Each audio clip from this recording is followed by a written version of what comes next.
together, we change the world.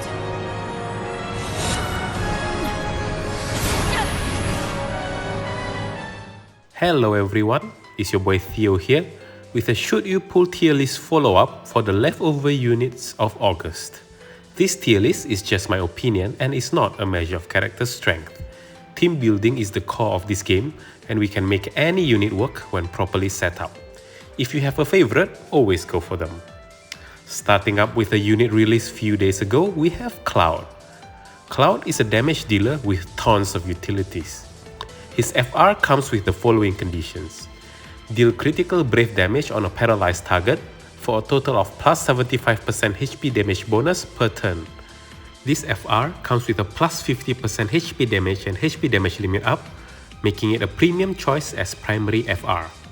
Cloud has lots of utilities in his kit. Paralysis from Cross Slash, Launch from Finishing Touch, Delays from Blade Beam and FR, and Meteor Rain is a big damage button.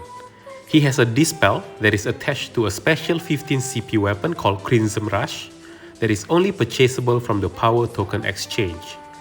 His generic FR is a powerful choice as primary force time, but it does tend to work better in no boss turn strategies because his paralysis only lasts for one turn. He's quite the slow character, but this can be used to our advantage by pairing him with powerful damage dealers. Cloud belongs in the You Decide tier. Despite having a strong generic FR, this kind of ability will be more and more common moving forward. But if you like the flavor and utilities it provides, then Cloud will serve your roster well. The next surprise character is Auron, a cover tank with counter attack.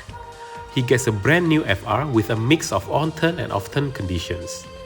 Plus 5% when the party deals weapon weakness type damage. There is melee, range or magic weakness, with Auron himself getting plus 15% per tick. This includes off-turn attacks. Then we have plus 30% when attacking a debuff target, and finally a plus 20% after an enemy turn. It's a solid primary FR but only if your team is filled with melee attackers, otherwise it's better off using this as an echo. Auron also gets a BT that grants him a transform HP attack whenever we gather enough stacks. Auron accumulates stacks by attacking enemies, including his counterattacks. For his pros and cons, he's a cover tank with counterattack, and that's always a good thing. His counter also has defense ignore properties, and it will heal himself after every counterattack, ensuring Auron's own survival. But at the same time, his party-wide protection and healing are quite weak. Pair him with a healer if you're expecting a lot of AoE HP damage coming your way.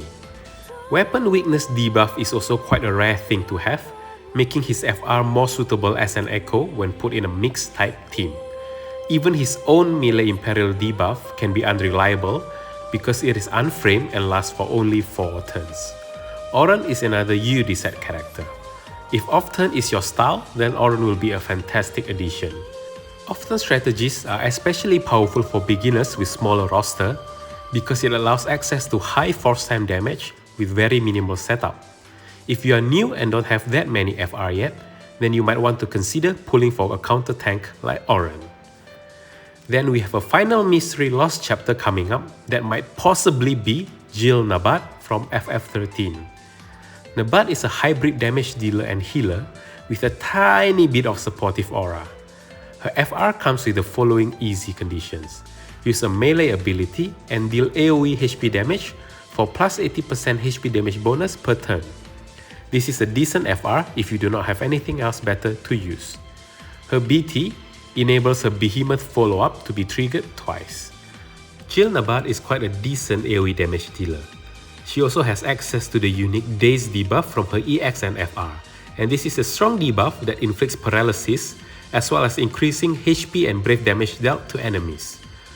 Combined with her LD buff and BT effect, she has quite high HP damage up bonus to the party. She is also what we call a slow charger, meaning her S2 can increase force gauge but not as much as other dedicated gauge charger like Rosa or Braska.